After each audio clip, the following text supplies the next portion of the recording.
എല്ലാവർക്കും നമസ്കാരം. ഒലീബസ് പ്രതിനിധീകരിച്ച് മുജീബ് മുസാഫിർ എഴുതിയ ഫരിഷ്ത എന്ന നോവലിൻ്റെ ചർച്ചയാണ് ഇവിടെ ഉദ്ദേശിക്കുന്നത്. ചർച്ചയിൽ എനിക്ക് ഏറ്റവും പ്രിയപ്പെട്ട ജേക്കബ് ഏട്ടനാണ് കൂടെ ഉള്ളത്. ഫരിഷ്തയെക്കുറിച്ച് പറയുമ്പോൾ ഒരു പാകിസ്ഥാനി പെൺകുട്ടിയാണ് UAE വരികയും അവിടെ ഒരു കേസിൽ അപ്രതീക്ഷിതമായി അകപ്പെട്ട് കോടതി കയറേണ്ടി വരികയും ചെയ്യുന്ന ഒരു ബിരുദധാരിയായ ഒരു പെൺകുട്ടിയാണ്. ആ പെൺകുട്ടിയുടെ വളരെ യാദൃശ്ചികമായ ജീവിതാവസ്ഥകളിലൂടെ കടന്നു പോകുമ്പോൾ തന്നെ വിവിധ സംസ്കാരങ്ങളെയൊക്കെ ഇതിൽ മുജീബ് മുസാഫിർ ഒരു പതിഞ്ഞ ഗസലിൻ്റെ സ്വരത്തിൽ ഇവിടെ എഴുതി ചേർക്കുന്നുണ്ട്. ജേക്കബേട്ടനെക്കുറിച്ച് തിരുവനന്തപുരത്തുകാർക്ക് കൂടുതൽ പരിചയപ്പെടുത്തേണ്ട ആവശ്യമില്ല എന്ന് തോന്നുന്നു. റേഡിയോ മലയാളത്തിൻ്റെ ഹെഡാണ്. വാൻഗോഗിൻ്റെ കാമുകിയുടെ കർത്താവാണ്.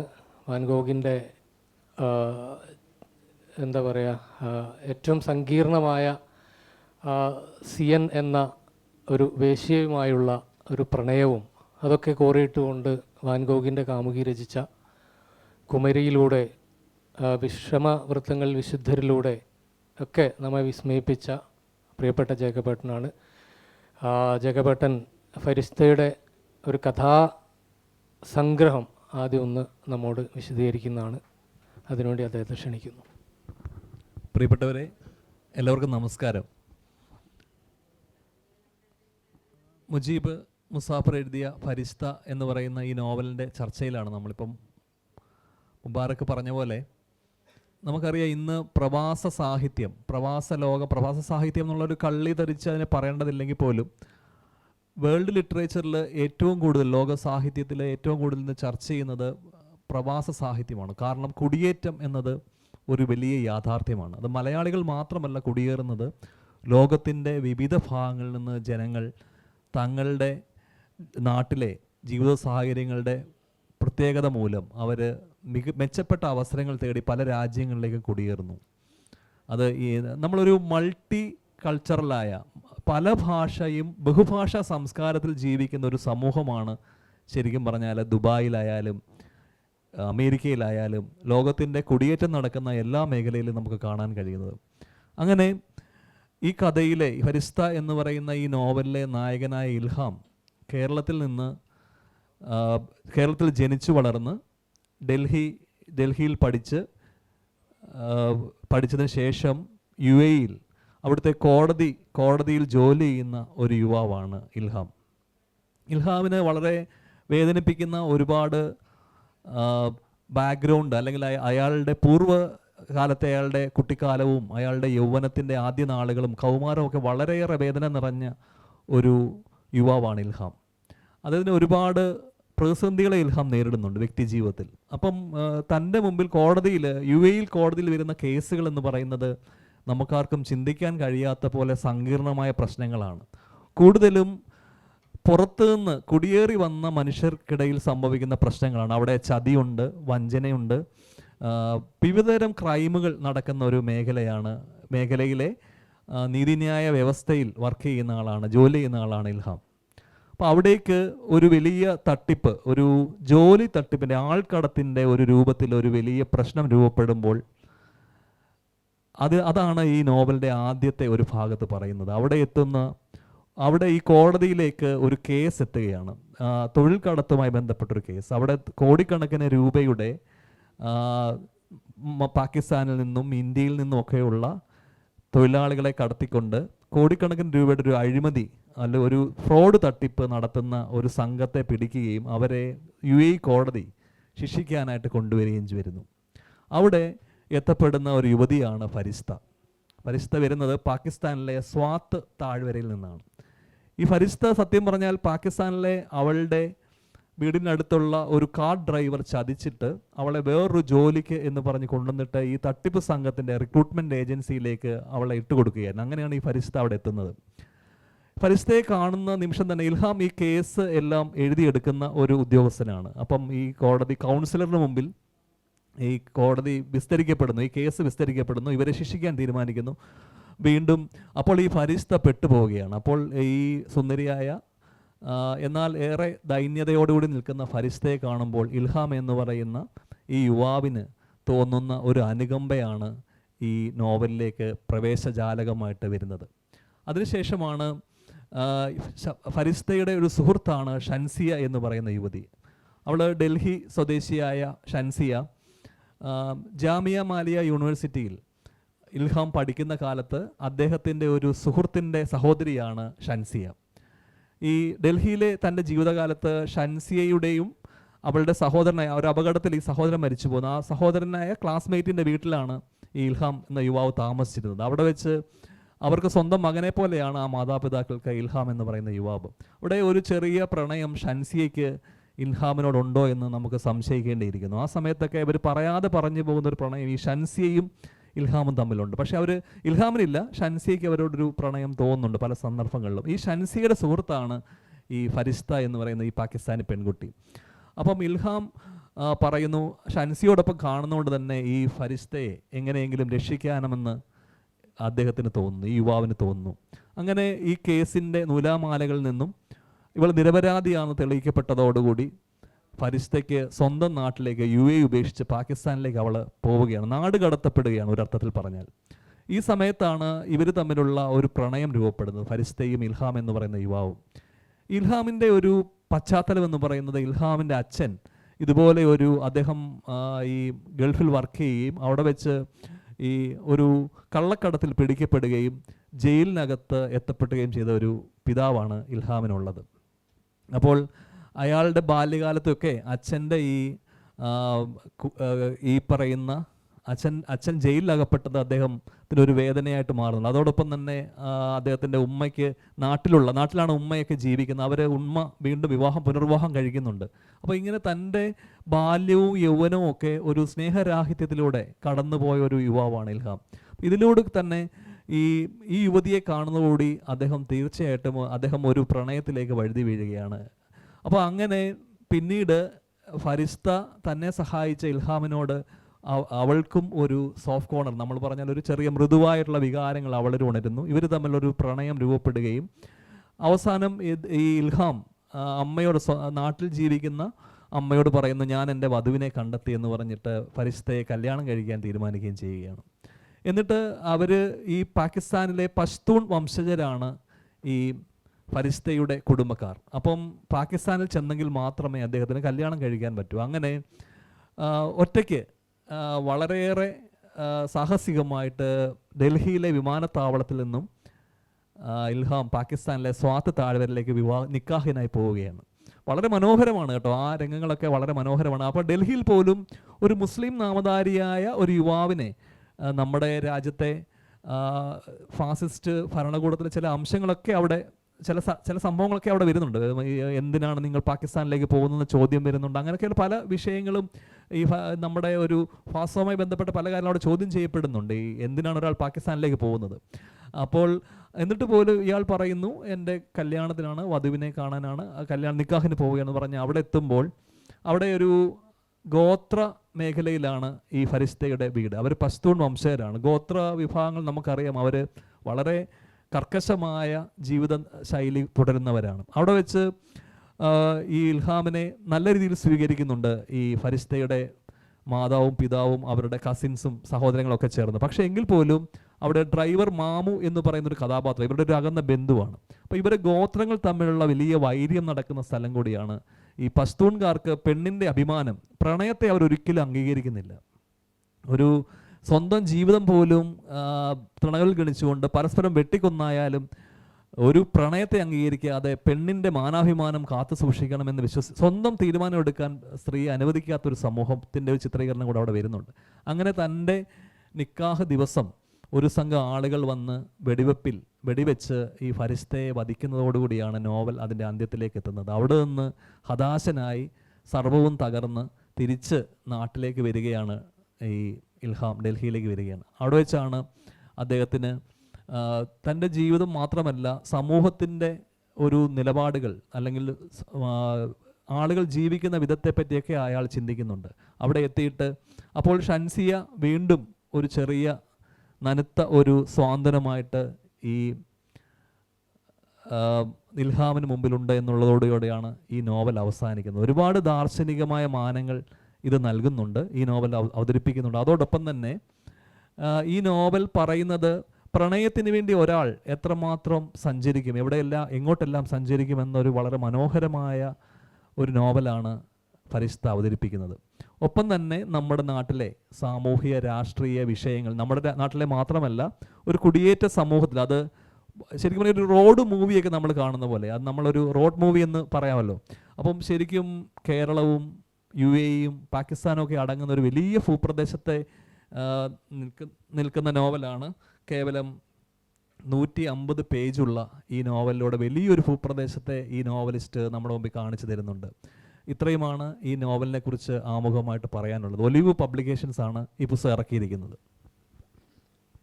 മുജീബ് മുസാഫിറിൻ്റെ 3ാമത്തെ പുസ്തകമാണ് ഫരിഷ്ത. ആദ്യം ഒരു കവിതാ പുസ്തകം ഉണ്ടായിരുന്നു, ജാലകങ്ങൾക്കപ്പുറം. 2ാമത്തേത് കുറച്ച് ലേഖനങ്ങൾ എഡിറ്റ് ചെയ്ത പുസ്തകമാണ്.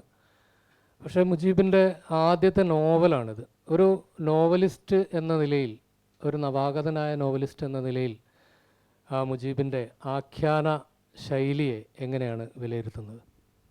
പലപ്പോഴും ഇത് എനിക്ക് തോന്നുന്നു ഇതിലെ കഥാപാത്രം ഇൽഹാം മുജീബിൻ്റെ തന്നെ, ഈ എഴുത്തുകാരൻ്റെ തന്നെ ഒരു സെൽഫായിട്ട് നമ്മളിപ്പോൾ എഴുതുമ്പോൾ, ഇപ്പോൾ നമ്മളെപ്പോലുള്ള എഴുത്തുകാർക്ക് അറിയാൻ പറ്റും, നമ്മുടെ തന്നെ ഒരു ആത്മാവിഷ്കാരമാണ് നമ്മൾ ശരിക്കും പറഞ്ഞാൽ പ്രധാന കഥാപാത്രത്തിൽ നമ്മൾ ഒരു നോവലിലോ കഥയിലോ കൊടുക്കുക. നമ്മുടെ ഒരു അംശം ഉണ്ടാവും അതിൽ. ഇപ്പം ഖസാക്കിൻ്റെ ഇതിഹാസത്തിലെ രവി എന്ന് പറയുന്ന കഥാപാത്രം OV വിജയൻ്റെ ഒരു ആത്മാവ് തന്നെയാണ്. അതോടൊപ്പം തന്നെ മയ്യഴിപ്പുഴയുടെ തീരങ്ങളിലെ പ്രധാന കഥാപാത്രം ചന്ദ്രൻ, ശരിക്കും പ്രധാന കഥാപാത്രം ഉറപ്പായിട്ടും ചന്ദ്രൻ, ദാസൻ, ഞാൻ പെട്ടെന്ന് പേര് പറഞ്ഞു, ദാസനൊക്കെ ഉറപ്പായിട്ടും M. മുകുന്ദൻ്റെ ഒരു മനസ്സ് തന്നെ ആയിരിക്കും. അപ്പോൾ ഇതിൽ ഇൽഹാം എന്ന് പറയുന്ന കഥാപാത്രത്തിൻ്റെ മനസ്സ് ഈ എഴുത്തുകാരൻ്റെ മനസ്സ് തന്നെയാണ്. ഒരു ഗസലിനെ ഇഷ്ടപ്പെടുന്ന, പ്രണയത്തെ ഒരുപാട് ഇഷ്ടപ്പെടുന്ന, എന്നാൽ വേദനകൾ, മനുഷ്യ ജീവിതത്തിൻ്റെ വേദനകളെ ആർദ്രമാക്കി നോക്കിക്കാണുന്ന, കഥകൾ കേൾക്കാൻ ഇഷ്ടപ്പെടുന്ന ഒരു കഥാപാത്രം തന്നെയാണ് ഇൽഹാം. ഇതിൽ പറയുന്ന ഒരുപാട് ആർദ്രമായ രീതിയിലാണ് ഈ നോവൽ എഴുതിയിരിക്കുന്നത്. അപ്പം ഇതിൻ്റെ ആഖ്യാന ശൈലി എന്ന് പറയുന്നത് പെട്ടെന്ന് ഹൃദയത്തോട്, നമ്മൾ ഹൃദയത്തിൽ നിന്ന് സംസാരിക്കുമ്പോൾ അത് പെട്ടെന്ന് കണക്റ്റ് ആവുന്നു എന്ന് നമുക്ക് പറയാൻ പറ്റും. ഒരു ഹൃദയത്തിൽ നിന്ന് ഒരാളൊരു വാക്ക് പറയുമ്പോൾ നമുക്ക് തൊട്ടടുത്ത് കേൾക്കുന്ന ഒരാൾക്ക് അത് വളരെ മധുരമായി തോന്നുകയും അത് നമുക്ക് ഇഷ്ടപ്പെടുകയും ചെയ്യും. അതുപോലെ ഈ ഗസലുകളെ ഇഷ്ടപ്പെടുന്ന, തനിച്ചിരിക്കാൻ ഇഷ്ടപ്പെടുന്ന, എന്നാൽ സൗഹൃദങ്ങളെയും സ്നേഹബന്ധങ്ങളെയും പ്രണയത്തെയും ഇഷ്ടപ്പെടുന്ന ഇൽഹാമിൻ്റെ ഒരു വലിയ പാസ്റ്റ്, ഒരു ബ്ലാക്ക് പാസ്റ്റ്, ഒരു കറുത്ത തൻ്റെ ഭൂതകാലം അയാളെ എപ്പോഴും വേട്ടയാടുന്നുണ്ട്. നമ്മളെയൊക്കെ പലപ്പോഴും ഇരുണ്ട ഭൂതകാലങ്ങൾ വേട്ടയാടാറുണ്ട്. അങ്ങനെയുള്ളൊരു കഥാപാത്രം തന്നെയാണ് ഇൽഹാം. അപ്പം ഈ എഴുത്തുകാരൻ്റെ മനസ്സും ഈ കഥാപാത്രത്തിൻ്റെ മനസ്സും ഒന്നായി ചേർന്നതായി നമുക്ക് തോന്നാം. ഇതിൻ്റെ ആഖ്യാന ശൈലി വളരെ ലളിതമായിട്ട് കഥ പറയുന്നതാണ്. ഏതൊരാൾക്കും വായിച്ചാൽ വലിയ സാഹിത്യത്തിൻ്റെ അല്ലെങ്കിൽ ഒരു കടുകട്ടി വാക്കുകളോ ഉപയോഗിക്കാതെ വളരെ ലളിതമായിട്ട് മനസ്സിലേക്ക്, ഞാൻ അതിലിങ്ങനെ വിശ്വസിക്കുന്ന ഒരാളാണ്. ഞാൻ എൻ്റെ കൃതികളിലായാലും വളരെ സിമ്പിളായിട്ട് കഥയാണ് താരം അല്ലെങ്കിൽ നോവലാണ് താരം, ആഖ്യാനത്തിൻ്റെ ഭാഷയുടെ കസർത്തല്ല എന്ന് വിശ്വസിക്കുന്ന ഒരാളാണ് ഞാൻ. അങ്ങനെ തന്നെയാണ് ഈ പറയുന്ന മുജീബ് ഈ നോവൽ എഴുതിയിരിക്കുന്നത്. ആഖ്യാനം എനിക്ക് വളരെയേറെ ഇഷ്ടപ്പെട്ടു. വായനാസുഖമുള്ള എഴുത്താണ് മുജീബിൻ്റേത്. ഇപ്പോൾ നമുക്ക് കൂടുതലായും വിദേശ രാജ്യങ്ങൾ പ്ലോട്ടായിട്ട് വരുന്ന ഒരുപാട് നോവലുകളുണ്ട്. ഇപ്പം ജേക്കബേട്ടൻ്റെ വാൻഗോഗിൻ്റെ കാമുകിയായാൽ തന്നെ അതിൽ നെതർലാൻഡ്സ് ആണ് വരുന്നത്. ആംസ്റ്റർഡാമും അവിടെയുള്ള ആൾക്കാരും ഒക്കെയാണ് കൂടുതൽ. തീരെ മലയാളികളില്ലാത്ത വിദേശ രാജ്യങ്ങൾ പ്ലോട്ടുകളായിട്ടുള്ള നോവലുകൾ ഒരുപാടുണ്ട്. ഇപ്പം ജുനൈദ് അബൂബക്കറിൻ്റെ പൊനോൻ ഗോംബെ, സഹറാവിയം, ഇതൊക്കെ ആ ശ്രേണിയിൽ വരുന്നതാണ്. ആടുജീവിതം പോലെയുള്ള കൃതികൾ, പാകിസ്ഥാനിയുടെ കഥ, ഇപ്പോൾ അടുത്തിറങ്ങിയ പാകിസ്ഥാനിയുടെ കഥയിലൊക്കെ മലയാളികളുടെ സാന്നിധ്യമുണ്ട്. മലയാളികളുടെ സാന്നിധ്യമുള്ള ഒരു പുസ്തകം തന്നെയാണ് ഫരിഷ്തയും. അങ്ങനെ നോക്കുമ്പോൾ വിദേശ രാജ്യങ്ങൾ പ്ലോട്ടുകളായി വരുന്ന നോവലുകളുടെ ഏത് ശ്രേണിയിലാണ് ഫരിഷ്തയെ നമുക്ക് വെക്കാൻ പറ്റുക? നമ്മൾ മുബാറക്കും എന്നോടൊപ്പം ഉണ്ടായിരുന്നു. നമ്മളൊരു ഷാർജ പുസ്തകോത്സവത്തിന് പോയിട്ടുണ്ട് നമ്മൾ. അപ്പം അവിടെ വെച്ച് ഞാൻ കുറച്ചൊക്കെ വിദേശ രാജ്യങ്ങൾ, പ്രത്യേകിച്ച് ഷാർജ പോലുള്ള അവിടുത്തെ ദുബായ് പ്രദേശത്തെ ഒരു ജീവിതം കാണാൻ ഒരുപാട് നാളല്ല, കുറച്ച് കാണാൻ കഴിഞ്ഞിട്ടുണ്ട്.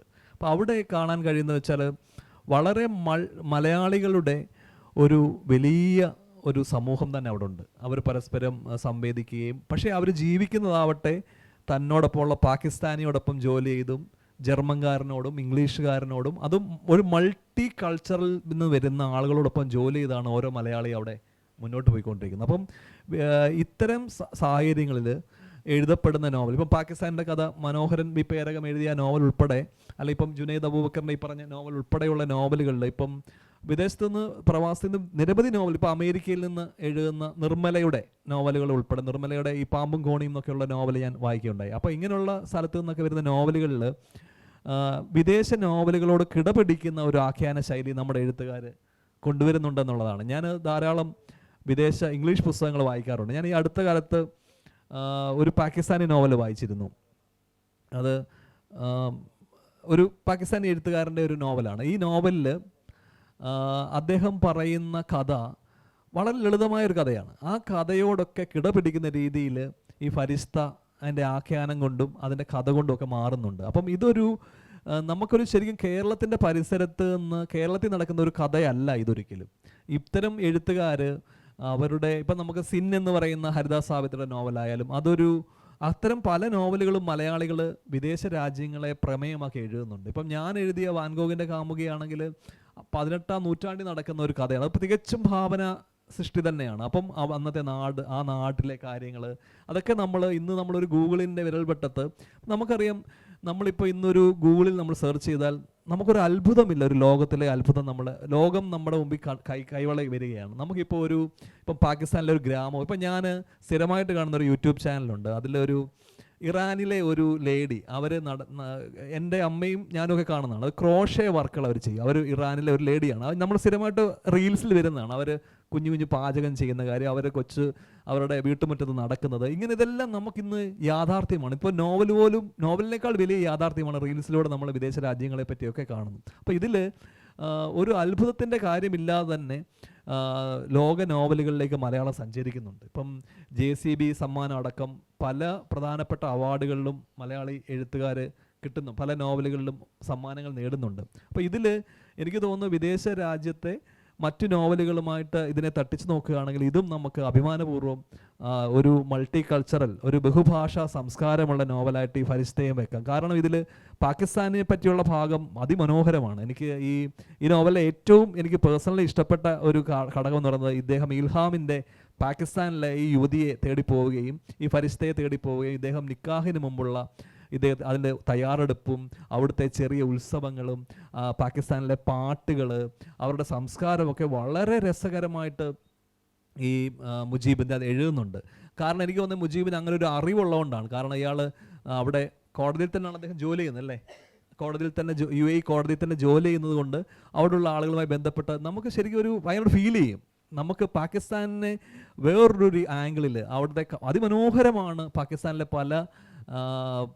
പല പ്രദേശങ്ങളും വന്ന് നമുക്ക് ഈ നോവൽ വായിക്കും. പ്രത്യേകിച്ച് സ്വാത്ത് താഴ്വരയിലാണ് ഈ നോവലിൻ്റെ, ഈ ഫരിസ്തയുടെ നാട്. സ്വാത്ത് എന്നുള്ള നിങ്ങൾക്ക് യൂട്യൂബിൽ പോയി നോക്കി കഴിഞ്ഞാൽ അറിയാൻ പറ്റും. സ്വാത്തിൻ്റെ താഴ്വരയ്ക്ക് അതിഭംഗിയുള്ള സ്ഥലമാണ്. ഞാൻ എപ്പോഴും യൂട്യൂബിൽ പല പാട്ടുകളും അവരുടെ നാടോടി പാട്ടുകളൊക്കെ ഞാൻ കാണാറുണ്ട്. അപ്പം അങ്ങനെ ഇത് ആഖ്യാനത്തിൽ ഏത് വിദേശ നോവലിനോടും കിടപിടിക്കുന്ന രീതിയിൽ തന്നെയാണ് മുജീബ് ഇതിൻ്റെ ആഖ്യാനം നിർവഹിച്ചിരിക്കുന്നത്.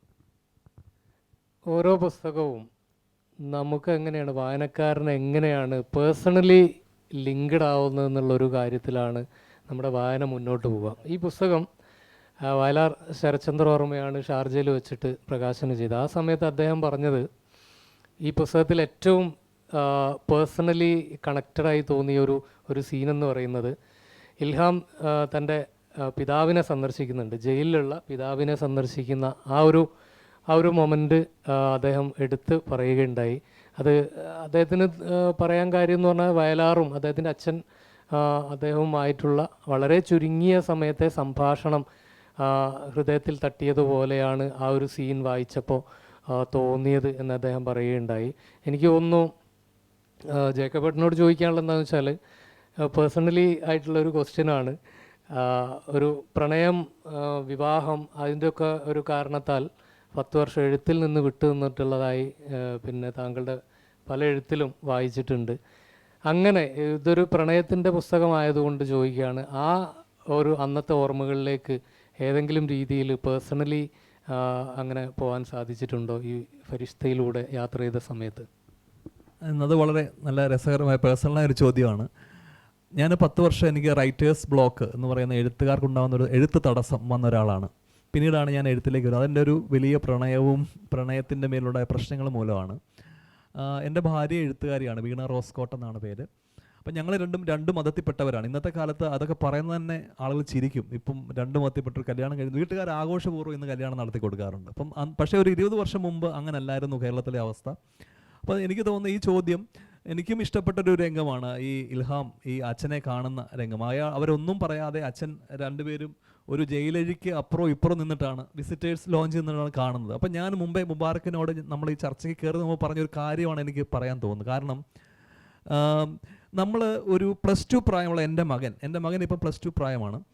അപ്പോൾ അവൻ എന്നിൽ നിന്ന് മെല്ലെ അകന്നകന്ന് പോകുന്നതായിട്ടാണ് എനിക്കിപ്പോൾ തോന്നുന്നത്. കാരണം പണ്ട് UKG-ലോ LKG-ലോ 5ാം ക്ലാസ്സിലോ 4ാം ക്ലാസ്സിലോ പഠിച്ചൊരു കുട്ടിയല്ല അവനിപ്പോൾ. അവനൊരു വ്യക്തിത്വം രൂപപ്പെട്ട് അവൻ്റെ ഇഷ്ടങ്ങളായിട്ട് ഇങ്ങനെ പോയി മെല്ലെ അകലും, അച്ഛനിൽ നിന്ന് അകലും കുട്ടികൾ പ്രായമാകുമ്പോൾ അവർ അമ്മയിലേക്ക് കൂടുതൽ അടുക്കുകയും ചെയ്യും. അതെല്ലാ അച്ഛന്മാരുടെ ഒരു വിധിയാണെന്ന് എനിക്ക് തോന്നിയിട്ടുണ്ട്. അത് ഇവിടെ ഇരിക്കുന്ന പുരുഷന്മാർക്ക് എല്ലാവർക്കും അറിയാവുന്നതായിരിക്കും, അച്ഛനായവർക്ക്. അപ്പോൾ അത് ഒരു വലിയ യാഥാർത്ഥ്യമാണ്. അത് ഫ്രോയിഡ് ഉൾപ്പെടെയുള്ളവർ അതിനെ പല രീതിയിൽ വ്യാഖ്യാനിക്കപ്പെട്ടിട്ടുണ്ട്. അത് യാഥാർത്ഥ്യമാണ്. പക്ഷെ പിന്നീട് എൻ്റെ ഈ പ്രായത്തിൽ, എനിക്കിപ്പോൾ 42-43 വയസ്സായി, ഈ പ്രായത്തിൽ നമ്മൾ അച്ഛനിലേക്ക് വീണ്ടും മെല്ലെ അടുക്കും. ഇതൊരു വലിയ യാഥാർത്ഥ്യമാണ്. ഇവിടെ തൻ്റെ പിതാവിൻ്റെ തെറ്റിൽ നിന്ന് ഒളിച്ചോടിയാണ്, തൻ്റെ പിതാവ് ചെയ്തൊരു വലിയ തെറ്റിൻ്റെ പാപഭാരം ഒരു പരിധിവരെ പേറിയാണ് ഇൽഹാം ജീവിക്കുന്നത്. അയാൾ അച്ഛനെ കാണാൻ ഇഷ്ടപ്പെടുന്നേ ഇല്ല. തൻ്റെ ജീവിതവും തൻ്റെ മാതാവിൻ്റെ ജീവിതവും തകർത്തത് ഈ മനുഷ്യനാണ് എന്ന ചിന്തയിലാണ് അയാൾ പഠിക്കാൻ പോകുന്നതും അയാൾ ഗൾഫിലേക്ക് പോകുന്നതുമൊക്കെ. എന്നിട്ട് അയാൾ ഒരു ഘട്ടത്തിൽ തിരിച്ചറിയുകയാണ് തൻ്റെ പിതാവിനുള്ളിലും ഒരു മനുഷ്യനുണ്ട്, ഒരു ഹൃദയമുള്ളൊരു വ്യക്തിയുണ്ടെന്ന് തിരിച്ചറിഞ്ഞിട്ടാണ്. അത് ഇൽഹാം തിരിച്ചറിയുന്നത് 29-30 വയസ്സിലാണ്. പക്ഷേ എങ്കിൽ പോലും കുറച്ചുകൂടെ കഴിയുമ്പോഴത്തേക്ക്, ഞാനിപ്പോൾ എൻ്റെ പിതാവിനോടാണ് ഏറ്റവും കൂടുതൽ സംസാരിക്കുന്നത്. ഞാൻ വീട്ടിൽ ചെന്നാൽ എൻ്റെ പിതാവ് ഒരു ഗൾഫ് പ്രവാസി തന്നെയാണ്. അപ്പോൾ അദ്ദേഹത്തിനോട് പഴയ കഥകളൊക്കെ ഞാൻ ചോദിക്കാറുണ്ട്. അതിൽ നിന്ന് ഞാൻ ചിലതൊക്കെ എഴുതി വെക്കാറുണ്ട്. അദ്ദേഹം ഒരു തൊഴിലാളിയായിട്ട് അപ്പം എന്നോട് പല കഥകളും എൻ്റെ പിതാവ് പറയാറുണ്ട്. അപ്പോൾ ഇപ്പം ഞങ്ങൾ തമ്മിലുള്ള ഗ്യാപ്പ് കുറഞ്ഞു. ഇപ്പം ഈ പ്രണയത്തിൻ്റെ കാര്യം പറയുകയാണെങ്കിൽ ഞാനൊരു ക്രിസ്ത്യൻ വിഭാഗത്തിൽപ്പെട്ട ഒരാളാണ്. ഞാൻ മതമില്ലാതെയാണ് ജീവിക്കുന്നത്. എൻ്റെ വീട്ടുകാർ മതത്തോടാണ് ജീവിച്ചത്. അപ്പോൾ ആ സമയത്ത് ഞാനൊരു ഹിന്ദു പെൺകുട്ടിയെയാണ് പ്രണയിച്ചത്. അപ്പം അതുകൊണ്ട് അവർക്ക് വലിയ പ്രശ്നങ്ങളായിരുന്നു. അപ്പോൾ അതിലുണ്ടായ സംഘർഷത്തിൽപ്പെട്ട്, നമുക്കറിയാമല്ലോ, ജീവിതം ഒരു വഴിക്കാകുമ്പോൾ നമുക്ക് ഒരു അക്ഷരം പോലും വായിക്കാനോ എഴുതാനോ ഒന്നും പറ്റത്തില്ല. അപ്പോൾ ആ സമയത്താണ് എൻ്റെ എഴുത്ത് കൈമോശം വന്നു പോയത്. അപ്പോൾ ഇന്ന് പക്ഷേ ഞാൻ അവരുടെ ഈ മാതാപിതാക്കൾക്ക് ഒരു വല്ലാത്ത വാശിയുള്ള ഒരു കാലഘട്ടമായിരുന്നു 20-25 വർഷം മുമ്പ്. ഇന്ന് ഞാൻ ജീവിക്കുന്നപ്പോൾ എൻ്റെ ഭാര്യ ജീവിക്കുന്നതായാലും ഈ പുതിയ തലമുറ ജീവിക്കുന്ന കുട്ടികളുടെ ഇഷ്ടത്തിനാണ്. കുട്ടികൾ എന്ത് പറഞ്ഞാലും വാങ്ങിച്ചു കൊടുക്കുക, കുട്ടികൾ എന്ത് പറഞ്ഞാലും ചെയ്തു കൊടുക്കുക. ആ രീതിയിലാണ് പുതിയ ഒരു പേരൻറ്റിങ് വന്നിരിക്കുന്നത്. പക്ഷെ പണ്ട് അങ്ങനെ അല്ലായിരുന്നു. അവരുടെ ഇഷ്ടമാണ്, നീ ഇന്ന ജോലി ചെയ്യണം, ഇന്നത് പഠിക്കണം, ഇന്നയാളെ കല്യാണം കഴിക്കണം, പക്ഷേ ഇന്ന് അത് കാലഘട്ടം മാറിയിരിക്കുകയാണ്. മൊത്തത്തിലൊരു ഓൾ ടുഗദർ ഒരു ചേഞ്ച്, ഒരു റാപ്പിഡ് ഷിഫ്റ്റ് നടക്കുന്ന ഒരു കാലഘട്ടമാണിത്. അപ്പോൾ ഈ രീതിയിൽ പേഴ്സണലായിട്ട് നോക്കുവാണെങ്കിൽ എൻ്റെ പിതാവിൻ്റെ കടുംപിടുത്തങ്ങൾ എൻ്റെ എഴുത്ത് ജീവിതമാണ് തകർത്ത് കളഞ്ഞത്. 10 വർഷത്തോളമുള്ള എൻ്റെ മാത്രമല്ല, എൻ്റെ ഭാര്യയുടെ വീട്ടുകാരുടെയും കടുംപിടുത്തങ്ങൾ മൂലം. അപ്പോൾ പക്ഷേ പുതിയ തലമുറയ്ക്ക് അത് മാറി വരുന്നുണ്ട്. ഈ കഥയിലെ നമ്മുടെ ഈ നോവലിലെ നായകൻ ഒരു പിതാവിനെ തിരിച്ചറിയുന്നുണ്ട്. അപ്പം ഈ ഫ്രോയിഡ് പറഞ്ഞ പോലെ പിതാവിനെ വധിക്കാൻ ആഗ്രഹിക്കാത്ത ഒരു കുട്ടി പോലുമില്ല, ഒരു പുരുഷനായ ഒരു ആൾ പോലും ഇല്ല എന്നാണ് ഒരു ഘട്ടത്തിലെത്തുമ്പോൾ എന്ന് പറയുന്നത്. കാരണം ഫാലസെൻഡി എന്ന് പറയുന്നത് അതൊക്കെ വലിയ വിഷയങ്ങളാണ്, നമുക്കിപ്പം ചർച്ച ചെയ്യാനുള്ള വിഷയമല്ല. ഫാലസെൻഡി എന്ന് പറയുന്ന അമ്മയുടെ സ്നേഹത്തിന് വേണ്ടിയുള്ള യുദ്ധമാണ് അവിടെ നടക്കുന്നത്. അപ്പോൾ ഈ ഫ്രോയിഡ് അതിനെപ്പറ്റി വളരെ വിശദമായിട്ട് അദ്ദേഹത്തിൻ്റെ ഇൻ്റർപ്രിട്ടേഷൻ ഓഫ് ഡ്രീംസ് എന്ന് പറയുന്ന വലിയ പഠന ഗ്രന്ഥത്തിൽ പറഞ്ഞിട്ടുണ്ട്, സൈക്കോളജിയിലെ. അദ്ദേഹം വളരെ വിശദമായിട്ട് നിങ്ങൾക്ക് വായിക്കാവുന്നതാണ്. അപ്പോൾ ഇതിങ്ങനെയുള്ള ഒരു പാസ്റ്റിനെ തിരിച്ചറിഞ്ഞ് റിക്കളക്ട് ചെയ്ത് അച്ഛനെ വീണ്ടും കണ്ടെടുക്കുന്ന ആ നിമിഷം വയലാർ ശരത് വർമ്മ പറഞ്ഞ പോലെ വളരെ രസകരമായ ഈ നോവലിലെ വളരെ ആർദ്രമായ ഒരു സീനാണെന്ന് എനിക്ക് തോന്നിയിട്ടുണ്ട്. നമ്മുടെ പുറത്തു ജീവിക്കുന്ന ആളുകൾക്ക് നമ്മളൊരു വാർപ്പ് മാതൃക ഉണ്ടാക്കാറുണ്ട്. ഇപ്പം തമിഴിന് വേണ്ടിയിട്ടാണെങ്കിലും ഇന്ത്യയിലെ മറ്റ് സംസ്ഥാനങ്ങളിലുള്ള ആൾക്കാർക്ക് വേണ്ടിയിട്ടാണെങ്കിലും പാകിസ്ഥാനികളെക്കുറിച്ച് നമുക്കൊരു വാർപ്പ് മാതൃക ഉണ്ട്. അത് നമ്മുടെ MS ധോണിയുടെ ആ സിനിമയിലൊക്കെ നമ്മൾ കാണുന്നുണ്ട്. നമ്മൾ പ്രതീക്ഷിക്കുന്നത് ധോണി ഈ മൊബൈലിൽ പൈസ തീർന്നിട്ട് പുറത്തേക്ക് ഇറങ്ങുന്നുണ്ട്, ബൂത്ത് തേടിയിട്ട് പുറത്തേക്ക് ഇറങ്ങുമ്പം അവിടുത്തെ ഒരു പാകിസ്ഥാനിയായ കച്ചവടക്കാരൻ അയാളോട് പറയുന്നുണ്ട്, എൻ്റെ കടയിൽ നിന്ന് ഫോൺ ചെയ്യാലോ, കാമുകീനെ വിളിക്കാനാണ്. പക്ഷേ അദ്ദേഹം പറയുന്ന ബൂത്തൊന്നും തപ്പി നടക്കണ്ട, എൻ്റെ കടയിൽ നിന്ന് വിളിക്കാമെന്ന് പറയുന്നുണ്ട്. ഇതിന് സമാനമായൊരു അനുഭവം മാതൃഭൂമിയിലെ കളിയെഴുത്തുകാരനായ കെ വിശ്വനാഥ് പറയുന്നുണ്ട്. പുള്ളി ആദ്യത്തെ ക്രിക്കറ്റ് റിപ്പോർട്ടിങ്ങിന് വേണ്ടി പാകിസ്ഥാനിൽ പോയ സമയത്ത് പിറ്റേ ദിവസം രാവിലെ ഇന്ത്യയുടെ ID കാർഡൊക്കെ തൂക്കിയിട്ടാണ് പോകുന്നത്. അത് എടുത്ത് ഷർട്ടിൻ്റെ ഉള്ളിൽ ഒളിപ്പിച്ച് വെച്ചിട്ട് ഒരു പാകിസ്ഥാനിയുടെ കടയിൽ നിന്ന് ടൂത്ത് പേസ്റ്റും സോപ്പൊക്കെ വാങ്ങിക്കുന്നുണ്ട്. അങ്ങനെ പോക്കറ്റിൽ കൈയിട്ടപ്പോൾ അയാൾ കയ്യിൽ പിടിച്ചിട്ട് പറഞ്ഞു, നിങ്ങളെൻ്റെ ഭായിയാണ്, ഇന്ത്യക്കാരനല്ലേ, നിങ്ങളെൻ്റെ ഭായിയാണ്, നിങ്ങളോട് ഞാൻ പൈസ വാങ്ങൂല എന്ന് പറയുന്നുണ്ട്. ഇങ്ങനെ നമ്മുടെ വാർപ്പ് മാതൃകളെ തകർക്കുന്ന രീതിയിലുള്ള ഒരു എഴുത്ത് ബെന്യാമിൻ സാറിൻ്റെ ഒരു പുസ്തകമുണ്ട്, കറാച്ചിയിലൂടെ. അതെ അതെ, ഇരട്ട മുഖമുള്ള നഗരം എന്ന് പറഞ്ഞ കൃതിയുണ്ട്. അതുവരെ അത് വായിക്കുന്നത് വരെ എനിക്ക് തോന്നുന്നു നമ്മളൊക്കെ പാകിസ്ഥാനിയെ കാണുന്നത് ആമിർ സുഹൈലായിട്ടും വസീം അക്രായിട്ടൊക്കെയാണ് കാണുന്നത്. ഇങ്ങനെ വാർപ്പ് മാതൃകകളെ തകർക്കുന്ന കഥാപാത്രങ്ങൾ ഫരിഷ്തയിലുണ്ടോ എന്നുള്ളതാണ്. തീർച്ചയായിട്ടും ഇത് വളരെ പ്രസക്തമായൊരു ചോദ്യമാണ്. കാരണം അന്ന് ഞാൻ പറഞ്ഞല്ലേ, ഷാർജ ബുക്ക് ഫെയറിന് ഞാൻ പോയ സമയത്ത് എൻ്റെ സുഹൃത്ത്, അവിടെയുള്ളൊരു സുഹൃത്ത് തന്നെ ഒരു ജേക്കപ്പെട്ട എന്നോട് വർക്ക് ചെയ്തതാണ്. ഞാൻ മാതൃഭൂമി ക്ലബ് എഫിലായിരുന്നു ആദ്യം ജോലി ചെയ്തത്. അപ്പോൾ അവിടുത്തെ അവനോട് വലിയ ഫോട്ടോഗ്രാഫറൊക്കെയാണ്. അവൻ പറഞ്ഞു, ഇന്ന് എൻ്റെ ട്രീറ്റാണ്, നമുക്ക് പാകിസ്ഥാനി റെസ്റ്റോറൻറ്റിൽ പോകാമെന്ന് പറഞ്ഞു. ഞാൻ പറഞ്ഞു ഓക്കെ. അങ്ങനെ ഞങ്ങൾ രാത്രി ദുബായിലുള്ളൊരു പാകിസ്ഥാനി റെസ്റ്റോറൻറ്റിൽ പോയി. അതിമനോഹരമായ ഭക്ഷണം, ഞാൻ ഇത്രയും രുചികരമായ ഭക്ഷണം, പിന്നെ എന്ത് രസകരമായ ഭക്ഷണം, നമ്മൾ ആ രുചി കണ്ടിട്ട്. അപ്പോൾ അവിടെ നിന്ന് ഇവന് അത്യാവശ്യം അറബിയൊക്കെ അറിയാം, എൻ്റെ സുഹൃത്തിന്. അപ്പോൾ അവൻ പറഞ്ഞു, ഇത് കേരളത്തിൽ നിന്ന് വന്നൊരു എഴുത്തുകാരനാണ്, ഈ ഫെസ്റ്റിന് പങ്കെടുക്കുക. അവർ കാണിച്ച സ്നേഹവും, അവനോട് പറഞ്ഞു പൈസ വേണ്ട, ഞങ്ങളുടെ ഹോട്ടലിൽ ഇദ്ദേഹം വന്നതിന് നമുക്കൊരു സന്തോഷമാണ്. അതൊരു ഭയങ്കര റെസ്റ്റോറൻ്റ് അല്ല, അത്യാവശ്യം എന്നൊരു മീഡിയം ടൈപ്പ് റെസ്റ്റോറൻ്റ് ആണ്. ഇദ്ദേഹം വന്നതിന് പിന്നീട് അവൻ നിർബന്ധിച്ച് പൈസ കൊടുത്തിട്ടാണ് ഞങ്ങൾ അവിടുന്ന് ഇറങ്ങിയെന്നുള്ളതാണ് ഒരു വാസ്തവം. കാരണം ഞാൻ ഇതിനു മുമ്പും ഇൻറ്റു പാകിസ്ഥാൻ എന്ന് പറഞ്ഞിട്ട് ഒരു ധാരാളം പുസ്തകങ്ങൾ വായിച്ചിട്ടുണ്ട്. ഇതിൻ്റെ ഒരു വലിയ യാഥാർത്ഥ്യം എന്ന് പറയുന്നത്, നമ്മുടെ നടന്മാർ ഷാറൂഖ് ഖാൻ ഉൾപ്പെടെയുള്ള നമ്മുടെ ബോളിവുഡിനെ ഏറ്റവും കൂടുതൽ ആരാധിക്കുന്നത് പാകിസ്ഥാനിലെ ആളുകളാണ്. ബോളിവുഡ് ആയാലും നമ്മുടെ ക്രിക്കറ്റ് ആയാലും. എനിക്ക് തോന്നുന്നു ഇതൊരു കൊമേഴ്ഷ്യലൈസേഷനായിട്ടാണ് പാകിസ്ഥാന് ഇത്ര വിരോധം നമ്മളെ സൃഷ്ടിച്ചത്. ക്രിക്കറ്റ് കളി മൂലമാണ് ഈ വിരോധം. എന്നും നമ്മൾ ആഗ്രഹിക്കുന്നത് പാകിസ്ഥാൻ തോക്കണമെന്നാണ്. ശരിക്കും നമ്മൾ ആഗ്രഹിച്ചിരുന്നത് പാകിസ്ഥാൻ നമ്മളൊക്കെ പ്രാർത്ഥിക്കുക, പാകിസ്ഥാൻകാർ നമ്മൾ വല്ലാതെ ഇമോഷണലായി പോയിട്ടുണ്ട്. അതെല്ലാം ഒരു കൊമേഴ്ഷ്യലൈസേഷൻ്റെ ഭാഗമായിട്ട് നമ്മളിൽ അടിച്ചേൽപ്പിച്ച ഒരു പാകിസ്ഥാൻ വിരോധം ഉണ്ടായിരുന്നുള്ളത് വളരെ യാഥാർത്ഥ്യമാണ്. പക്ഷേ ഈ നോവലിലേക്ക് നമ്മൾ വരുമ്പം ഞാൻ ഒരു ഘട്ടത്തിൽ ആലോചിച്ചു, ഈ മുജീബ് ഈ പാകിസ്ഥാനിലെ ഈ ഗോത്ര പ്രശ്നങ്ങളെ എങ്ങനെയായിരിക്കും ഡീൽ ചെയ്യുക എന്നുള്ളത്. പക്ഷേ ഇത് വളരെ സത്യസന്ധമായി മുജീബിയുടെ എഴുത്തുകാരൻ്റെ സത്യസന്ധത പുലർത്തിയിട്ടുണ്ട് എന്നതാണ് വാസ്തവം. കാരണം പഷ്തൂൺ വംശജർക്കിടയിൽ ഇപ്പോഴും പാകിസ്ഥാനിലെ, ഇന്ത്യയിലും അങ്ങനെ ഉണ്ടാവും, പാകിസ്ഥാനിലെ ഗോത്രവർഗ്ഗക്കാർക്കിടയിലെ കുടിപ്പകയെ, അല്ലെങ്കിൽ ഒരു പെണ്ണിൻ്റെ അധികാരത്തിന് വേണ്ടി, അല്ലെങ്കിൽ ഒരു സ്ത്രീയുടെ മാനമാണ് തൻ്റെ കുടുംബത്തിൻ്റെ അന്തസ്സ് എന്ന് കരുതുന്ന കടുത്ത നിലപാടുകളുള്ള യാഥാസ്ഥികമായ പഷ്തൂൺ വംശജരെ വളരെ കൃത്യമായിട്ട് മുജീബ് അവതരിപ്പിച്ചെന്നുള്ളത് ഒരു വലിയ ഞാൻ ഞെട്ടിപ്പോയി സത്യം പറഞ്ഞാൽ ആ ഭാഗമൊക്കെ വായിച്ചപ്പോൾ. കാരണം അവിടെ വന്ന് തൻ്റെ വധുവിനെ വെടിവെച്ച് കൊല്ലുകയാണ്. വേണമെങ്കിൽ മുജീബിന് ഫരിസ്തയുമായിട്ട് ഇന്ത്യയിലേക്ക് മടങ്ങുന്ന ഒരു ഇൽഹാമിനെ അവതരിപ്പിക്കാമായിരുന്നു. പക്ഷേ അവിടെ സത്യസന്ധമായിട്ടുള്ള, ഇപ്പോഴും അവിടെ വിദ്യാഭ്യാസത്തിൻ്റെ വെളിച്ചം എത്താത്തത് കൊണ്ട്, സ്ത്രീ വിദ്യാഭ്യാസത്തിൻ്റെയും സ്ത്രീ മുന്നേറ്റത്തിൻ്റെയും വെളിച്ചം എത്താത്തത് കൊണ്ടും മാത്രം ഇരുട്ടിലകപ്പെട്ട ഒരു ജനതയെ കൃത്യമായിട്ട് ഇതിൽ അവതരിപ്പിക്കുന്നുണ്ട്. അപ്പോൾ അവിടെ എന്താ പറയുക, അവർ പറഞ്ഞു, ഒരു ആളെ തൂക്കിക്കൊല്ലാൻ പോകുന്ന ഒരു സീനിൽ അയാൾ പറയുന്നുണ്ട്, അയാൾ കുലുങ്ങാതിരിക്കുകയാണ്. അപ്പം ചോദിക്കുന്നു, നിങ്ങൾ എന്തുകൊണ്ടാണ് സ്വന്തം സഹോദരിയെ വെട്ടിക്കൊന്നത്? അപ്പോൾ അവളിങ്ങനെ പ്രണയിച്ചു, അപ്പം നിങ്ങൾക്കൊരു സങ്കടവുമില്ലേ എന്ന് ചോദിച്ചു. അപ്പം പറഞ്ഞു, ഞങ്ങളുടെ ജീവൻ പോലും ഞങ്ങളുടെ കുടുംബത്തിലെ ഒരു പെൺകുട്ടി ഇങ്ങനെ പോവുകയാണെങ്കിൽ അവിടെ കൊന്നുകളയും എന്ന രീതിയിൽ ഉള്ള സംഭവമാണ് അവിടെ വരുന്നത്. അപ്പോൾ ഇതൊക്കെ കാണുമ്പം ഇപ്പോഴും ആ യാഥാർത്ഥ്യത്തെ കാണുന്നുണ്ട്. ഒപ്പം ഈ പാകിസ്ഥാനിലെ നമ്മുടെ കാഴ്ചപ്പാടിനെ ഫരിസ്ത എന്ന് പറയുന്ന ഈ ദുഃഖ കഥാപാത്രത്തിലൂടെ വളരെ വ്യക്തമായിട്ട് അവതരിപ്പിച്ചിട്ടുണ്ട്. അത് നമ്മുടെ വായിക്കുന്ന ഏതൊരാൾക്കും ഫരിസ്തയോട് വല്ലാത്തൊരു ഇഷ്ടം തോന്നുന്ന രീതിയിലാണ്. ഈ പാകിസ്ഥാനെതിരെയുള്ള വാർപ്പ് മാതൃക ഞാൻ പറഞ്ഞല്ലോ, ഞാൻ ഒരു നോവലിനെ പറ്റി എഴുതിയിരുന്നു, പാകിസ്ഥാനിലെ ഒരു റൈറ്ററുടെ, പെട്ടെന്ന് പേര് കിട്ടുന്നില്ല, അദ്ദേഹത്തിൻ്റെ പേജിൽ ഷെയർ ചെയ്തിരുന്നു. പാകിസ്ഥാനിലെ പ്രധാനപ്പെട്ട നോവലിസ്റ്റാണ്. ഞാനൊരു കോളം ചെയ്യുന്നുണ്ടായിരുന്നു ചന്ദ്രിക പത്രത്തിൽ. അപ്പോൾ അത് മുഹമ്മദ് ഹനീഫാണ്. അവർ ലേഡി ഓഫ് ആലീസ് ഭാട്ടി എന്നാണ് ആ നോവലിൻ്റെ പേര്. അതായത് പാകിസ്ഥാനിലെ ക്രിസ്ത്യൻ ന്യൂനപക്ഷത്തെ പറ്റി എഴുതിയ നോവലാണത്. അവിടെ ക്രിസ്ത്യാനികൾ പാകിസ്ഥാനിൽ ന്യൂനപക്ഷമാണ്.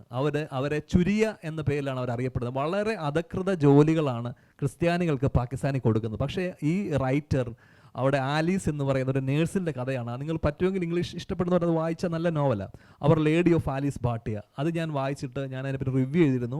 ഈ പാകിസ്ഥാനി റൈറ്റർ അദ്ദേഹത്തിൻ്റെ പേജിലും ഒക്കെ അത് ഷെയർ ചെയ്തിരുന്നു. അപ്പോൾ എനിക്ക് പാകിസ്ഥാനിൽ അദ്ദേഹവുമായിട്ട് ഞാൻ നിരന്തരം ചാറ്റ് ചെയ്യാറുണ്ട്. അദ്ദേഹം എന്നെ അദ്ദേഹത്തെ നാട്ടിലേക്കൊക്കെ ക്ഷണിക്കുകയൊക്കെ ചെയ്തു ഈ പുസ്തകം വായിച്ചതുകൊണ്ട്. അപ്പോൾ അങ്ങനെ വളരെ ഹൃദയബന്ധമാണ് എനിക്ക് ഈ എഴുത്തുകാരനോട്, പാകിസ്ഥാനിലെ ഈ എഴുത്തുകാരനുള്ളത്. ഒരു പറ്റിയാൽ എനിക്കും പാകിസ്ഥാനിൽ പോകണമെന്നുണ്ട്. ജേക്കബേട്ടൻ നേരത്തെ പറഞ്ഞു പിതാവുമായിട്ടുള്ള ആ ഒരു ബന്ധത്തിൻ്റെ ഏറ്റക്കുറച്ചിലുകളുണ്ടല്ലോ. അപ്പോൾ ഇതിൽ പേജ് 84 ഇൽഹാം താൻ ഒരു പെൺകുട്ടിയായിട്ട് പ്രണയത്തിലാണ് എന്ന് ഉമ്മാനെയാണ് വിളിച്ചു പറയുന്നത്. വാപ്പനെ വിളിക്കാനില്ല, വാപ്പ ജയിലിലാണ്. അപ്പോൾ ആ സമയത്ത് അവർ ചോദിക്കുന്നുണ്ട്, നിൻ്റെ ഇഷ്ടങ്ങൾക്കെല്ലാം ഞാൻ കൂട്ടുനിൽക്കും. പിന്നെ ഒരു ചോദ്യം ചോദിക്കുന്നുണ്ട്, എല്ലാ വശങ്ങളും ചിന്തിച്ച് നോക്കിയിട്ടില്ലേ എന്ന് ചോദിക്കുന്നുണ്ട്. അത് സാധാരണ എനിക്ക് പെട്ടെന്ന് എൻ്റെ വാപ്പച്ചിനെയാണ് ഓർമ്മ വന്നത്. നമ്മളൊരു കാര്യം പോയി പറഞ്ഞു കഴിഞ്ഞാൽ എല്ലാം സപ്പോർട്ട് ചെയ്യും, അവസാനം ഇങ്ങനെ ഒരു ചോദ്യം എറിഞ്ഞിടും. അത് നമ്മളെ ഒന്ന് പ്രതിരോധത്തിലാക്കാൻ വേണ്ടിയിട്ടാണ്. സാധാരണഗതിയിൽ അത് അച്ഛന്മാർ ചോദിക്കുന്ന ഒരു ചോദ്യമായിട്ടാണ് എനിക്ക് തോന്നിയിട്ടുള്ളത്. ഇത് എന്തുകൊണ്ടായിരിക്കാം ഇൽഹാമിൻ്റെ ഉമ്മ ഇൽഹാമിനോട് അങ്ങനെ ചോദിച്ചിട്ടുണ്ടാവുക? വളരെ നാച്ചുറലായ ഒരു ചോദ്യം തന്നെ ആയിട്ടാണ് എനിക്ക് തോന്നിയത്. കാരണം അമ്മമാരുടെ ഉത്കണ്ഠകൾ അവസാനിക്കാറേ ഇല്ല. ഇപ്പോഴും എൻ്റെ അമ്മച്ചി ഇപ്പം ഞാനിവിടെ എവിടെയെങ്കിലും പോവുകയാണെങ്കിലോ ഇവിടെ ജീവിക്കുക എല്ലാ ദിവസവും വിളിക്കുമ്പം ഇത്തരം നിരവധി ആശങ്കകളാണ് ചോദിക്കുന്നത്. അപ്പം അമ്മമാർക്ക് ശരിക്കും കുട്ടികൾ ഒരു 50 വയസ്സായിക്കോട്ടെ 60 വയസ്സായിക്കോട്ടെ അവർ കുട്ടികൾ തന്നെയാണ്, സ്വന്തം മക്കൾ. അപ്പോൾ ഇങ്ങനെ ഇതിൽ പക്ഷേ ഈ നോവലിലെ ഈ ഉമ്മയ്ക്ക് അല്ലെങ്കിൽ ഇദ്ദേഹത്തെ ഇൽഹാമിൻ്റെ അമ്മയ്ക്ക്, മാതാവിന് ഒരു വലിയ ഒരു ദുഃഖത്തിൻ്റെ ഒരു സ്പർശത്തോടു കൂടിയാണ് സ്വന്തം ഭർത്താവിൽ നിന്നുണ്ടായ ഒരു വലിയ ദുഃഖം, അത് തൻ്റെ മകനെയും അത് ബാധിക്കരുത് എന്നൊരു ചിന്ത ഈ ഉമ്മയ്ക്കുണ്ടെന്നാണ് എനിക്ക് തോന്നുന്നത്. കാരണം അവർ ഈ പാകിസ്ഥാനിൽ നിന്നാണ് തൻ്റെ വധു. പാകിസ്ഥാൻ എന്ന് പറയുമ്പോൾ സാധാരണ ഒരു ആൾക്കുണ്ടാകും, കാരണം ദേശത്തിനപ്പുറത്തേക്കാണ്, തൻ്റെ സംസ്കാരമല്ല, തൻ്റെ രാജ്യത്തിൻ്റെ സംസ്കാരമല്ല, മറ്റൊരു രാജ്യത്തിൻ്റെ സംസ്കാരത്തിൽ വളർന്നൊരു പെൺകുട്ടിയെ സ്വീകരിക്കാനായിട്ട് തൻ്റെ മകൻ പോകുമ്പം ഉമ്മയ്ക്കും ഉണ്ടാകുന്ന ഒരു ആശങ്ക തന്നെയാണ് ചോദിച്ചതെന്നാണ് തോന്നുന്നത്. ഫരിസ്തയിൽ പ്രധാനമായി 3 കഥാപാത്രങ്ങളാണുള്ളത്. ഒരു കഥാപാത്രത്രയം ഫരിസ്ത, ഇൽഹാം, ഷൻസിയ. ഈ കഥാപാത്ര നിർമ്മിതിയെക്കുറിച്ച് എന്താണ്?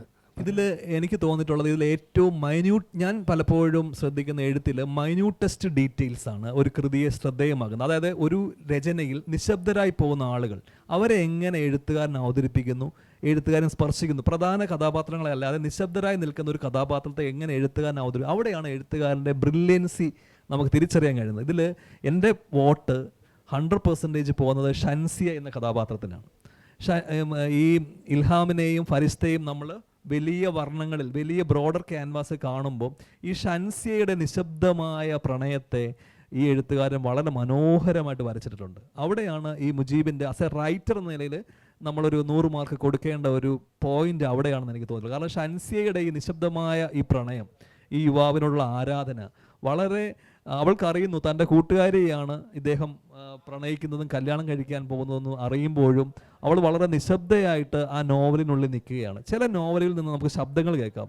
ഞാൻ ഇന്നാളിൽ ഒരു ഇംഗ്ലീഷ് നോവൽ വായിച്ചപ്പോൾ അതിൻ്റെ അകത്ത് നമ്മൾ സീറ്റ് കുഷ്യൻ, പുതിയ കാറ് വാങ്ങുമ്പം സീറ്റ് കുഷ്യനിൽ കവർ ഇടുമല്ലോ, ഇങ്ങനെ പ്ലാസ്റ്റിക് കവർ, അതിലിരിക്കുന്ന ആൾ കിസ് എന്നൊരു ശബ്ദം കേൾക്കുമല്ലോ. അതോടൊപ്പം തന്നെ ഈ വലിയ ടൂറിസ്റ്റ് ബസ്സുകൾ തുറക്കുമ്പോൾ കിസ് എന്നൊരു ശബ്ദം കേൾക്കാറില്ല. ഇതൊക്കെ നോവലിൽ അവതരിപ്പിക്കുന്ന എഴുത്തുകാരുണ്ട്. മുറഗാമിയുടെ ഒരു നോവലിൽ ഒരു 15 വയസ്സുകാരൻ വീട് വിട്ടു പോകുമ്പോൾ അവൻ വലിയ ടോക്കിയോയിലേക്കാണ് അവൻ പോകുന്നത്. അവൻ പോകുമ്പം അവന് വീടിൻ്റെ അടുത്തുള്ള അവിടെ നിന്ന് ഒരു വലിയ ബസ്സിലാണ് അവൻ പോകുന്നത്. ഈ അന്ന് നമ്മുടെ ഒരു മോഡേൺ ബസ്സിൽ, ആ ബസ്സിൻ്റെ ഡോറ് തുറക്കുന്ന ശബ്ദം കേട്ടപ്പോൾ അവൻ ഞെട്ടി എന്ന് എഴുതിയിട്ടുണ്ട്. അത് നമ്മൾ കൈയടിച്ചു പോകുന്ന ഒരു കാര്യമാണ്. എഴുത്തിൽ അത്തരം മൈന്യൂട്ടസ്റ്റ് ഡീറ്റെയിൽസ് ആണ് റൈറ്റിങ്ങിനെ ബെറ്റർ ആക്കുന്നത്. ഇതിൽ എനിക്ക് ഏറ്റവും ഇഷ്ടപ്പെട്ട കഥാപാത്രം നിശബ്ദയായി നിൽക്കുന്ന ഷൻസിയയെ ഈ എഴുത്തുകാരൻ പോർട്രേ ചെയ്ത, ഈ എഴുത്തുകാരൻ അവതരിപ്പിക്കുന്ന വിധം കമൻറ്റബിൾ ആണ്, വളരെ ബ്രില്യൻ്റ് ആണ്. ഇതിൽ 2 വിവാഹത്തിൻ്റെ കാര്യങ്ങൾ പറയുന്നുണ്ട്. ഒന്ന് ഇൽഹാമിൻ്റെ ഉമ്മയുടെ പുനർവിവാഹം പറയുന്നുണ്ട്. അതേപോലെ തന്നെ ഫരിസ്തയുടെ വിവാഹത്തിൻ്റെ ആ ഓരോ സമയം കൃത്യമായി പറയുന്നുണ്ട്. അത് രണ്ടും തമ്മിൽ എങ്ങനെ ഒരു പാകിസ്ഥാനിലും കേരളത്തിലും നടക്കുന്ന വിവാഹം എന്നുള്ള നിലയിൽ? അതെനിക്ക് തോന്നുന്നത് വിവാഹത്തിൻ്റെ ആഘോഷങ്ങൾക്കുപരി രണ്ട് സ്ത്രീകളും നിൽക്കുന്ന ഒരേ ഇടത്തിലാണെന്നാണ് നമുക്ക് മനസ്സിലാക്കാൻ കഴിയുന്നത്. കാരണം ഇവിടെയും ഇൽഹാമിൻ്റെ ഉമ്മ നേരിട്ട അവർ വധുവായ സമയത്ത് നേരിട്ട പ്രശ്നങ്ങളും ഈ ഫരിഷ്ത നേരിടുന്ന പ്രശ്നങ്ങളും സമാനമാണ്. നമുക്കറിയാം, ലോകത്ത് എവിടെയും മനുഷ്യൻ കരയുന്നതും ചിരിക്കുന്നതും സംസാരിക്കുന്ന ഭാഷ വ്യത്യസ്തമാവാം, കഴിക്കുന്ന ഭക്ഷണം വ്യത്യസ്തമാവാം, ഉടുക്കുന്ന വസ്ത്രം വ്യത്യസ്തമാവാം, പക്ഷേ മനുഷ്യൻ്റെ വികാരങ്ങൾ എല്ലായിടത്തും ഒരു തന്നെയാണ്. സ്ത്രീകളെ എല്ലാ സമൂഹത്തിലും അടിച്ചമർത്തുന്നതിനും അവരുടെ ആഗ്രഹത്തിനൊപ്പം അവരെ വളരാൻ വിടാത്തതിൻ്റെയും ദൃശ്യങ്ങളാണ് ഈ രണ്ട് കഥാപാത്രങ്ങളെയും തമ്മിൽ ബന്ധിപ്പിക്കുന്നത് എന്നാണ് തോന്നുന്നത്. സമയം കഴിഞ്ഞു. എല്ലാവർക്കും കേട്ടിരുന്ന എല്ലാവർക്കും നന്ദി, സ്നേഹം.